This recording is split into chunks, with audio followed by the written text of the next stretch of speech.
Been on a roll lately, so let's keep going. I am releasing this podcast before the Substack essay, so lucky you, my loyal listener. This one is called From Civil Rights to Retribution, How Identity Politics Broke the Democratic Party. I kind of miffed the last word there. It's retribution. That's what I'm trying to say. So I'm going to do this a little differently. I'm just going to do a straight read and post, and then later I will do maybe a longer digression. We'll see how it goes, but I'm going to try to just do a straight read of the essay. Here goes. Around 2019 or so, there were a group of people called mainstream Democrats who would talk about identity politics. And if you can't remember that far back, check out the Museum of Natural History. Maybe you can find them in a display case. Identity politics was a catchphrase back then. And at the time, I think a lot of us thought it meant like individualist navel gazing, mostly by millennials. But it turns out it was something deeper. In the Obama era of the 2000s, identity was everywhere in the Democratic Party and their concomitant institutions in the press, culture, and academy. Remember, when you're talking about liberals or the left-wing movement, whatever term you want to call it, it's not just the Democratic Party. It's the elite academy, the elite media, and the elite culture, Broadway, Hollywood, museums, stuff like that. So back then, everything was about identity, and it's why liberals were so excited about Hillary Clinton campaigning to be the first woman president to shatter an imagined glass ceiling. Turns out, looking backwards, I think it's better to look at her campaign. It's better to understand her campaign as well-financed nepotism masquerading as social justice. But the feminist narrative played really well in blue states, and it failed in swing states. Those swing state voters seemed to note that economics might be more powerful than gender to them. I'll never forget this. I was very alienated during the Hillary Clinton years. I'm with her was her campaign slogan, which is like, okay, I'm happy for your ego. It's so healthy. Great self-esteem you got there. I'll never forget her speeches when she said, I'm not running the campaign for myself, but for my granddaughter, Charlotte, so she can have opportunities long denied to women. Now, as a newborn, Charlotte's net worth was over $100 million. That's Chelsea Clinton's daughter. Now, this same identity thinking propelled Kamala Harris's campaign just a few years later. We were told by the liberal hegemony in the press, the academy, the culture, and the DNC that Kamala Harris had 3 favored identities, whereas Clinton only had 1. Well, like Clinton, her faceplant in November was chalked up now to sexism and racism by a now dwindling left-wing establishment. I think, like the lens with Clinton, I think a nonpartisan, non-identity analysis is actually more revealing of reality. Like Hillary Clinton, Kamala Harris was pretty unpopular. She was very well connected, very rich. In fact, Kamala Harris has never had a private sector job as an adult. Never been in the private sector. She lost her election because she's uncharismatic, and her core beliefs are based on polls, not character, which explains her recent groveling to Zohran Mamdani the other week, because Kamala Harris apparently is going to run again in 2028, maybe as governor of California, maybe as president, but something big. And she knows where the new power is in the Democratic Party. It's in Gracie Mansion here in Manhattan, here in New York City. So you get where I'm going with this. Is it really identity? Is that so important? Or is it maybe the ability of the person? I don't know. The Democrats say identity is more important. So by 2026, now today in July of 2026, people don't really use the term identity politics anymore. It's and acronyms like BIPOC have kind of faded after Black Lives Matter turned into a performance that's now kind of forgotten. Like nobody even talks about Black Lives Matter anymore. But the phenomena of identity has grown and it's perfected itself. It's not finally there, and we'll talk about where it finally will wind up, I think. But right now, the identity politics of the moment are better or more refined than they were even like during the Obama kind of era. But the terms have changed. It's not, nobody says identity politics. The liberal consensus which again is the academy, the media, the Democratic Party, and Hollywood type of people. They now talk about, it's a little bit more academic, but they now talk about marginalization versus privilege. Now that's code for people of color versus whites, because white poor people don't count as marginalized in this logic. They talk about DEI versus white supremacy, which is the same thing. People of color, skin color is very important, basically. Indigeneity versus colonialism, which is a completely made up and impossible to prove dynamic most of the time. And that's also basically skin color argument. And then they also say there's everyone in the world versus the Zionists. And that's code for, it relates to the skin color thinking, but it also means it's a code for another attempt to rid the world of Jews. We saw that in the 1940s, obviously with the Holocaust. Most majority cultures at some point decide to rid themselves of Jews in their country or in their empire. That's a common thread in our history. So the current one is everyone versus Zionists. And why it's so devastating for Jews is because a Palestinian victory in the Middle East, where most of the Jews are, requires the mass murder of all the people living there, right? And October 7th, 2023 was an example of a mass murder attempt that the liberal consensus basically says is a good thing or understandable, it's understandable. And this is important to note, not just because yours truly is Jewish, but because using the hatred of Jews is a very effective tool for catalyzing political change. It's a great way to motivate people. We can even see it. You'll even get people on the far right to agree with people on the far left, which is really, really hard to do, but you can do it with Jews. You can't really do it with anything else, but you can use Jew hatred to unite them. And then the last little bullet point for the new liberal consensus, which is about identity politics, but they call it something else. They say trans versus cis, or LGBTQI plus versus straight. So this is the one dynamic. All the other ones are about skin color, which is the great fascination, which I'm going to explain why that is such a fascination for liberals.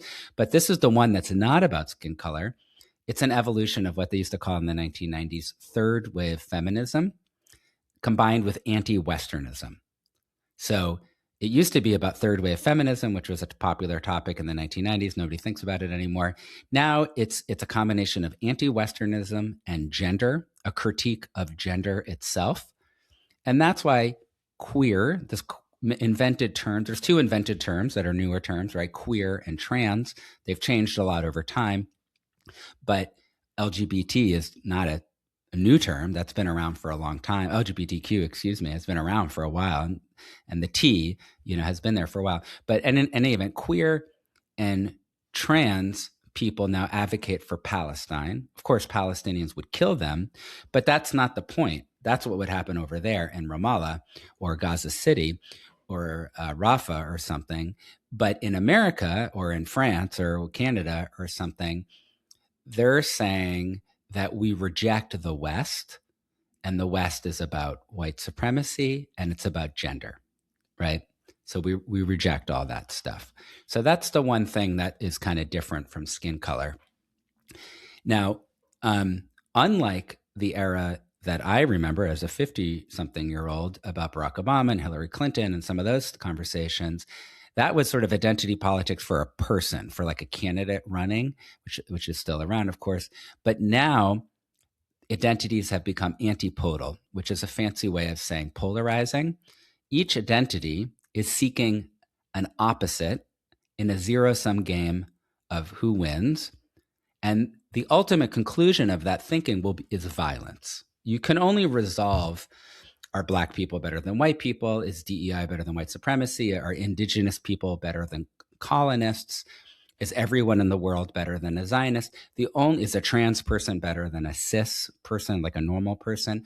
The only way to really answer that question is to kill your enemy. That's sort of the tragic history of the world, and we're seeing it now in this guise.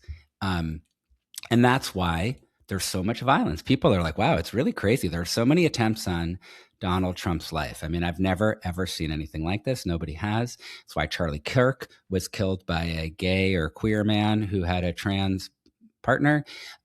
It's why state police and ICE targeted for violence. It's not like a peace movement in Minnesota that we saw in Minneapolis. That was not peaceful. People were strapped with guns at rallies. That's kind of abnormal. Of course, that's that explains most of the wave of violence against Jews of all backgrounds. It used to be right-wing people would shoot up a synagogue, and thankfully rare, but it was usually like a far-right white supremacist kind of antagonist. Now it's the entire left-wing movement. And obviously, like I said, all the attempts on the president and all the other political figures, there was going to be a big attack at the Donald Trump's kind of crazy 80th birthday party with the wrestling or the UFC, whatever it is, fighting at the White House. That was, there was a big conspiracy to attack it. This is why the violence is happening, right? Because of identity politics. And when you have an identity, you're the best way to express identity politics, which is what we're seeing now, is us versus them, good versus evil, right versus wrong, and justice versus theft. You're going to hear a lot of stuff about social justice. You hear a lot of stuff about injustice from left-wing people, and you hear a lot about theft, right? The land acknowledgements, land theft, and lots of theft. You're going to hear this term a lot. I don't think that's going to go away. And so the moment we're in, this is why centrist Democrats are powerless to stop progressives from taking over their party, as I wrote in my earlier essay and podcast, because they believe in the very same thing. There's no daylight between centrist Democrats and progressives. They're entirely ideologically aligned. If liberal politicians, professors, journalists, and let's say Hollywood producers, if they have become more like religious proselytizers and not really interested in evidence or empirical policy and what changes the needle for certain groups of people, then progressives are the just more dedicated and effective sect. They're like the Opus Dei of the Catholics. They're just better at it. I don't know anything about that stuff. I'm just using it as an analogy. But the progressives, what a lot of people like me like about progressives, and part of the reason why I think progressives are so popular, and certainly something I really admire about them, is that they're sincere. Centrists tend to obfuscate in order to hold power. They're like, well, I sort of believe in Palestine, but I kind of don't want to antagonize Jewish people, and I kind of want to do this, and I kind of think trans people, deserve rights, but I kind of get it, maybe, that girls want to, they just sort of are a little wishy-washy. And what we're seeing this very year, this primary season, is that more loosely held grip of power by the centrists, that's slipping. Because the progressives have a great alternative. They say we actually mean it, really. Like, we're not just sort of saying stuff about identity to kind of send a signal that we're a good guy. We really believe, we're really good at this stuff. Like, this is our Bible, and we're the Bible thumpers. They're better at it than the centrists. So looking back, I think, now that I've thought about all this stuff, I think it's inevitable that if you promote someone based on a narrow definition of their identity, like, we'll just use her as an example because she's so famous, like Hillary Clinton's gender, then it leads you to want another person to lose based on that same narrow definition. In this case, gender. So this explains, from a couple of years ago, all those the future is female t-shirts and tote bags from that era. So the future is female? Oh, really? How are people going to reproduce? That's not going to work very well. It also explains why the Democrats pursued the exact same failing strategy 8 years later with Kamala Harris. Excuse me. Why would they do that again, right? It failed with Hillary Clinton, and really they're going to do it again. It's because identity is their one true belief. It's bigger than economics. It's bigger than hashtag abundance, which may or may not be forgotten. We'll see what the progressives do as they claim power. It's bigger than improving education, public safety, infrastructure, all of those things. Labor unions, maybe it sort of dovetails a little bit with it to a certain degree, and you can think about that. But really, it's about identity. And the Democratic Party, the entire party, and the entire left-wing movement, which is fading, right? It's getting smaller and more extreme, but it's still around. They've completely been subsumed by identity. There's really nothing else. Like, any economic policy they talk about, I don't know, people talk about the culture wars or something. None of it is as important as identity, which is really another way of saying genetics. If you say, I praise someone based on how or where they were born, it's only a matter of time before you'll also say, and I curse someone for the same measures, right? A woman is better than a man, just to use a dumb binary. This is the slippery slope of identity politics. Many centrists, and if you're listening to this and you consider yourself a centrist, you might find yourself agreeing with me. You never liked identity politics. You never felt comfortable with it. But I'm telling you, the bad news is that it's completely taken over the movement. I'm going to explain why in a minute, but it's completely taken it over. And it's a slippery slope. So what we used to call identity politics in the maybe late 1990s, early 2000s, now it's a global social justice movement to reverse the injustice of marginalization, the injustice of colonialism, the injustice of climate change, the injustices of racism, misogyny, homophobia, transphobia, Islamophobia, and finally, the injustice of Jews having a country. The lesson, so that's what we're in right now. That's the moment we're in. We don't have a quick turn like identity politics. You have to go through that whole marginalization thing. But the lesson of this progressive movement is that a worldview based on identity ineluctably leads to hate. It's just inevitable. You're going to start hating people when you start saying somebody is better or more deserving than somebody else. A focus on identity leads to blaming someone of the quote unquote opposite identity. There's no such thing as an opposite identity, right? There's no such thing as opposite a black person as a white person. It doesn't make any sense. Black people are just people. White people, whatever you mean by whiteness, is just people. Nobody's opposite, right? But this focus on identity makes you create a dynamic of opposites. And then you have black versus white, trans versus women, Palestinian versus Israeli. So some of that's true, right? Palestinians and Israelis are in a competition and irredentist political conflict, but not as symbols for the left, right? And what's so interesting is to see all the crazy problems that come out of this. Like, why would trans be against women, right? Isn't that interesting? Like, I was raised in an era of second wave feminism that then turned third wave feminism. But basically, the point of it was like, women are good. Women should be considered equals, not better, not worse, just equal. That was how I was raised by a single mother. I continue to believe in that. But now women, in many cases all across the country, are targeted by trans for different, for like in sports as just one example. I'm sure it extends elsewhere in bathrooms and all types of things. It's okay to encroach on a woman's space or to take away a scholarship or to defeat them in a sporting event. It's okay if you're trans. Women don't count as much.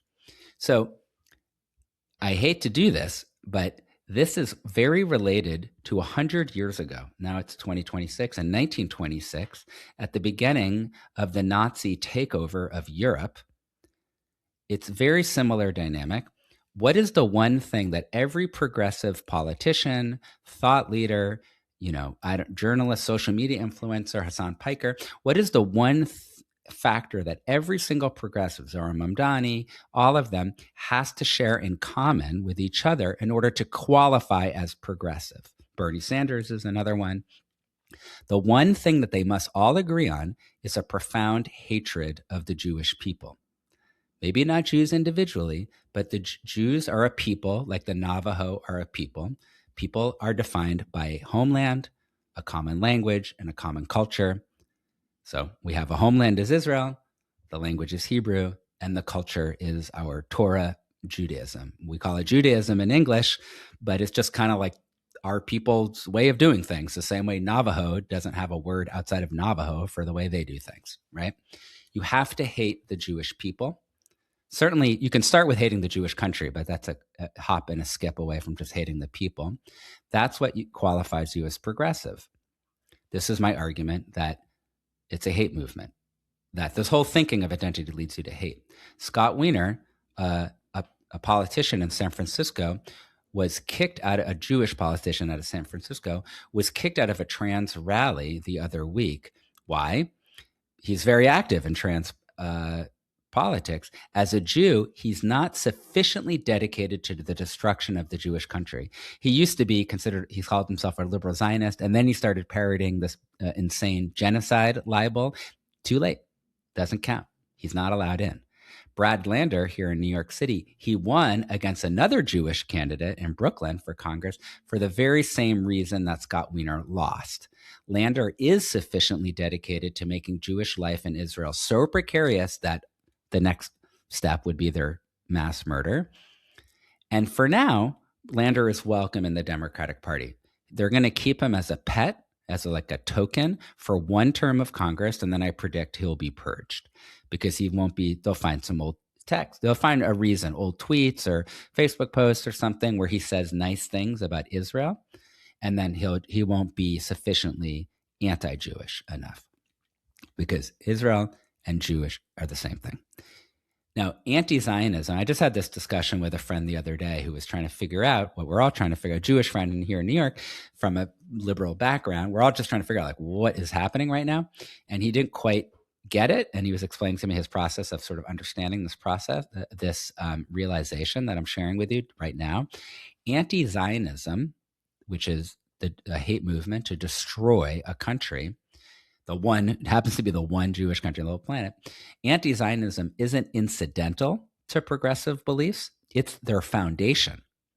Now they learned it. Where do they get it from? They learned this foundation from the centrists, right? You're like, wait, hold on a second. Didn't Biden say he was a Zionist? Well, if you teach somebody to worship identity, then you're going to get into a place of hate. I'm in marketing. Right. But every American knows, every American is good at marketing, right? We're all capitalists. Even if we say we're not capitalists, we are capitalists. And AOC goes to the Met Gala. She says she's not a capitalist. She's on Vogue magazine. She loves all that stuff. She loves it as much as we all love it. It's an amazing system. Sex sells, but hate moves millions. That's really the lesson here. Hate is the one way to get everybody motivated. And that's why anti-Zionism, you have to do that. That's where the progressive movement starts. That's why Zohar Mamdani, as a college student, created his political identity about anti-Zionism, where they say pro-Palestine, but it's a zero-sum game. They're not like pro-Palestine and let's all hold hands and live happily ever after in a diverse DEI Middle East with Jewish people, Kurdish people, Muslims. No. They want one thing, Arab Muslims, and everybody else is dead or enslaved. That's their version. That's their goal.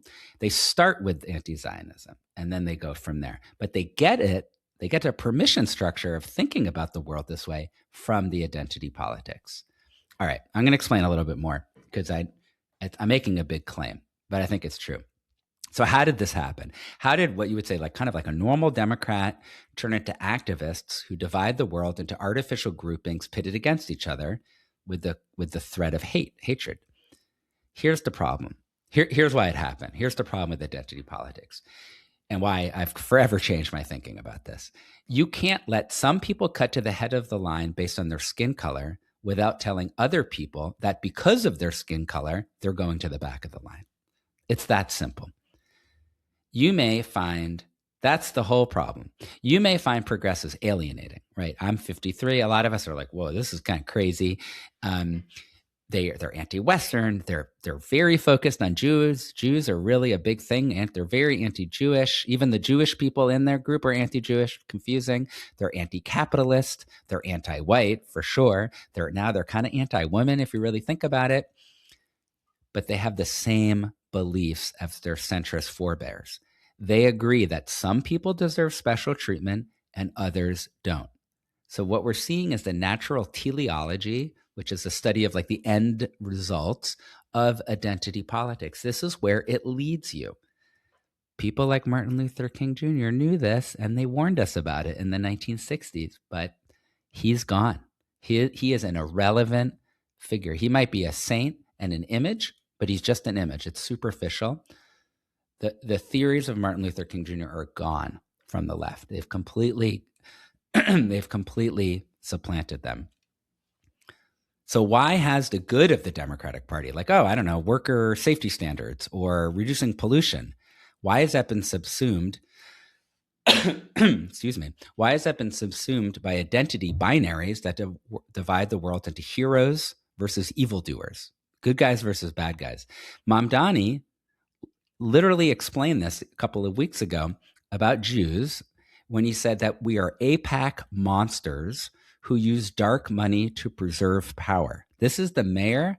I'm not making this up. This is a quote from the mayor of New York City from a few weeks ago about APAC monsters using dark money to preserve power. Ooh, spooky stuff. And he was criticized for this, and he doubled down on it. So there's a letter that went out. Now I'm going a little beyond the essay, but there's a letter that went out. Over 850 rabbis have signed this letter, left-wing rabbis, which New York is full of whatever, trans-loving left-wing rabbis. There's a lot of them in New York City. And they were like, whoa, this is kind of monsters? Really? APAC monsters? I wonder who he's talking about. They wrote a letter, and he doubled down. So he's not going to change. He's working. He has more power. Every day that goes by, Zohar Mamdani has more power, not less power. So what he's doing is working. The theory he's advocating is anti-Semitism, obviously. The emotion he's feeding is hate. Monsters, dark money, preserving power. I hate all those things. Those are bad. I don't like monsters. I want to defeat monsters. And now, Mamdani, no matter what you may hear from anybody else, Mamdani is the head of the Democratic Party. They have no leader right now. He is the most charismatic, the most quoted, the most powerful Democrat. Hakeem Jeffries could have just lost his primary in Queens if it were not for Zohar Mamdani going to the DSA and saying, don't run this like African-sounding guy against him. I forget his Che something. I'm not making this up. This is New York politics. As I get another digression, it's kind of interesting that all of this is coming from New York City. It's not really coming from California, which you associate with so much of progressive left-wing politics. It's all coming from New York City. And I argue that Bernie Sanders is a New Yorker. So I'm going to count Bernie Sanders. And at that part of Vermont, it's right next to New York State, whatever that name of that city is up there opposite Burlington. This is, now I'm going to think about it and lose my train of thought. But this is all based in New York. It's really fascinating. AOC, Mamdani, all this stuff. But he's the head of it. There's no other. Who else is more famous or more powerful, a kingmaker, and more substantively powerful in the party than this guy? It's this guy. He's like in his 30s. He's doing it. And okay, so what is going on? If you agree with me so far that identity politics leads to bad things, and we're seeing a resurgence of it, and we're seeing it become antipodal, where there's the good guys versus the bad guys, which we didn't talk about as much in the 90s or 2000s. It was sort of vague. It was sort of vague why you'd want to support a woman or a black person or something. It was just kind of like, okay, yeah, sure, they deserve a shot. That's a nice way to think about things. But now it's like, no, it's us versus them. It's very, very clear. Palestine, yes, Palestine, no Jews. It's very, very clear. So what unites the centrists and the progressives for this battle, right? What is the ultimate thing they're fighting about? What is the boogeyman that they're fighting against that's so evil that it justifies any amount of bigotry, discrimination, and hate? An evil so profound that identity must be the core of the left-wing movement. It's slavery. That's what they're talking about. They're talking about slavery, identity politics, DEI versus white supremacy, Israel versus Palestine, trans, queer. It's all about slavery. Leftists, here's all the terms, because they don't really have a term. People say Republican, MAGA, conservative. There's maybe fewer terms on the right. The left side of the aisle has a lot of terms. Leftist, liberal, centrist, moderate, mainstream, progressives. They're all singing from the same choir book, whatever that hymnal, the Christian metaphor there. They're all singing from the same hymnal.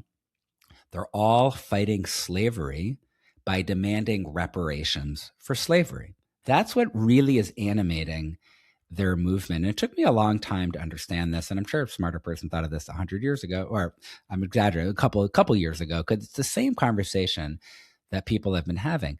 And here are the terms: affirmative action, DEI, diversity, equity, inclusion, racial equity, whatever you want to call it. They're all trying to fix slavery. Now, I'm not going to get ahead of myself, but think about that. They're trying to fix slavery. And this is why, to quote Mamdani again as the most important person in the entire Democratic Party, we cannot solve the cost of living crisis without dismantling systemic racial iniquity. He said that about, I don't know, like a month or two ago. We cannot solve the cost of living crisis without dismantling systemic racial iniquity. So there's the equity word, right? Equity, justice, theft, all of these things. There is no way to quantify, observe, or measure systemic racial iniquity. How would you measure that? How could you possibly say, oh, well, if I tax this person more and this person less, then I'm going to fix and remove systemic racial iniquity? It's an idea. It sounds complicated because it's talked about by people who went to fancy colleges and private schools, but it's not measurable. You can't define this term, but he says if you don't address systemic racial inequity, you can't solve cost of living. That's the key. That's the whole key, is racial inequity. The better way to solve the better way to describe this, like I was talking about Hillary Clinton and Kamala Harris's campaigns, when you get away with the identity stuff, that sort of thinking, the better way to describe it is, let's give or take money from people based on their skin color. I'm going to say that again because I kind of was weird the way I expressed that.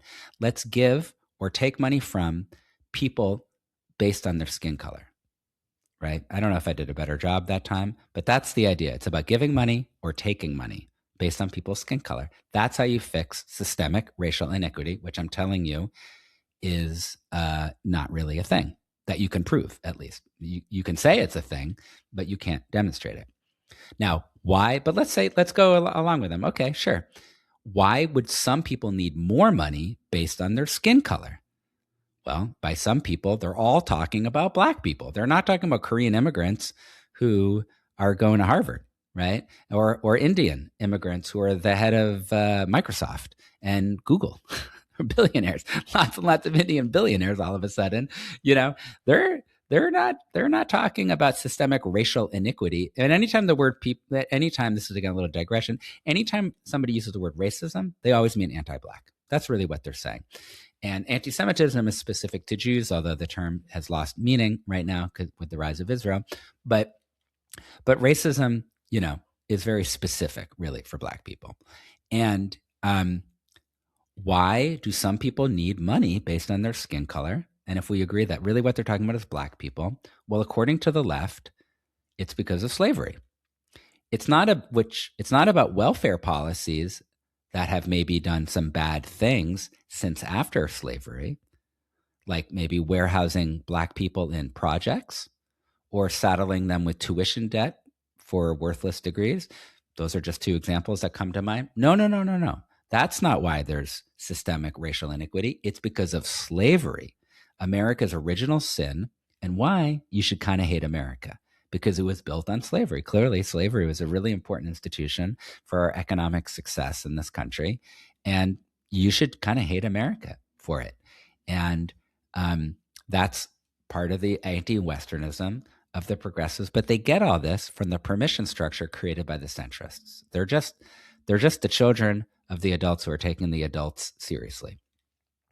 Now, the problem with this whole thing, so now I'm going to give you the counter, right? If you're with me so far, identity politics leads to violence. It's all about slavery and litigating slavery. The problem is that slavery of Africans ended in 1865. It's now 2026. Now, sure, it mutated in parts of the country into segregation and exclusion, but after a lot of hard work and sacrifice, by maybe you could say the late 1970s, maybe early 1980s, when you consider follow-on litigation and jurisprudence, the civil rights movement had an impact on this country. At a certain point, Jim Crow went away, right? It's tempting to say 1965 with the Voting Rights Act, which followed the Civil Rights Act, but it took a little bit longer. But that era is also, maybe it ended in 1980. I don't know. I'm not a legal scholar, so you could maybe point to some Supreme Court ruling. But I would say that the systemic racial inequity ended maybe by 1980, right, which is 46 years ago. Now, the stench, however, of anti-Black racism lingered for decades, mostly on the right. But I'm from the Northeast, very liberal, and we had Black ghettos and white suburbs. So there was certainly something going on. There was a stench. But by 2026, you can't measure that. You can't have a sniff test and tell me that you can smell it. I just don't think that it's measurable. How to define the impacts of contemporary racism is kind of up for debate. I'm saying you can't really do it. Other people could make a good argument that you can, but nevertheless, slavery, Jim Crow, and segregation are over. It's just a fact. They're over. Now, some might say, well, Zachary, what about George Floyd, right? Isn't that evidence? Well, there's a lot of thinkers on the center right, Black thinkers and white thinkers and Jewish thinkers that have alternative ideas about if there really was a pattern of police departments targeting Black people, unarmed Black people. That's up for debate. But even if you say, no, that's true, it really was racism in the police departments, I can just say, well, what about Barack Obama? Now, Barack Obama, not only Black president, big deal, he's more of a big deal than you might realize. There's only been 7 presidents in our entire nation's history to win 2 majority elections. I'm just going to explain that for a second. You're like, well, what about Bill Clinton? What about this? No, Bill Clinton won plurality elections because of Ross Perot. Trump obviously lost the popular vote. When I say win majority elections, I mean the popular vote and the electoral college. Not George Bush. Nope, he didn't win 2 fair and square, right? The hanging chads in Florida. If you really think about it, there's only been 7, and Barack Obama is one of them. So like Hillary Clinton's granddaughter and sexism, or Mamdani and Islamophobia, I'm telling you, racism will have no impact on Barack Obama's children or their children. None. They're going to be fine. I'm rooting for them. They're going to be fine. So measuring contemporary racism is impossible. It's totally subjective. And it's usually a fig leaf for deploying hate for political advantage, which is what you're seeing now with every single progressive in this country talking about genocide, Gaza, anti-Zionism. It's just a hate movement that's really good at uniting them. And it's based upon identity politics, which has been the only real legacy of the left in the 21st century is identity politics. And that's what we're seeing the natural course of it now. And where it ends up is violence. There's no other way to do it. You can't sort of say, well, some people are better than others. And if you're in competition because those other people don't agree with you, you kind of have to kill them or be killed. That's where it goes. It's very dark. I don't like it. It's totally un-American and it's bad. Here's the hopeful part where I'll leave you. The antidote to racism isn't more racism. Now, if your political movement is predicated on the belief that segregation, discrimination, and prejudice was immoral in the past, then it can't be moral now. It's un-American to discriminate. We're a country that successfully had a civil rights movement to manifest our founding belief in the Declaration of Independence that all people are created equal, right? It didn't say that in the Declaration. It doesn't say that. It says men, da-da-da. It took a while to get there. But I think it's fair to say towards the end of the 20th century, our country was made at the end of the 18th century. So about 200 years after our country's founding, we got to a place where we really agree that it's un-American to discriminate. And I believe that. I think that's true. I think all people are created equal. And if you just look at some measures, Black voting rates are historically high. They go up and down a little bit. Obviously, they're very high during Obama, but they're historically high. Black people are historically high, and Black people vote more than Asian Americans vote. So, but we're told it's okay to discriminate against Asian Americans who are trying to get into college or trying to get like a good job, like as an engineer or something. I don't know. You see where this gets us? You start saying, well, the Asians, they need to knock them down a notch, and you got to raise the Black people. It doesn't take you to a good place. It takes you to a very dark place. Dividing people based on identity does not move us beyond slavery. Paradoxically, discrimination mentally enslaves all of us.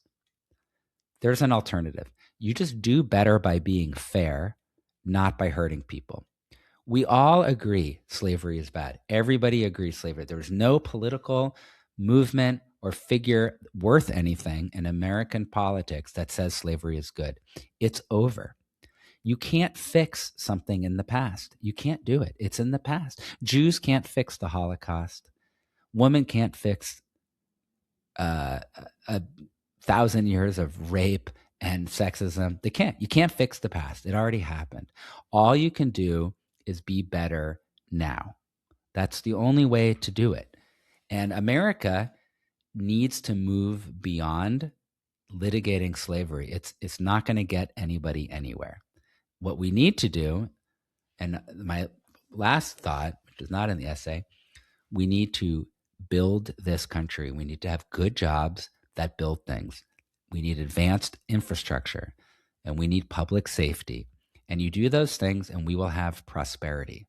I think we need less taxes and regulation. That does not seem to help people make money. It seems to make things cost more money, just objectively, as living in a very expensive place.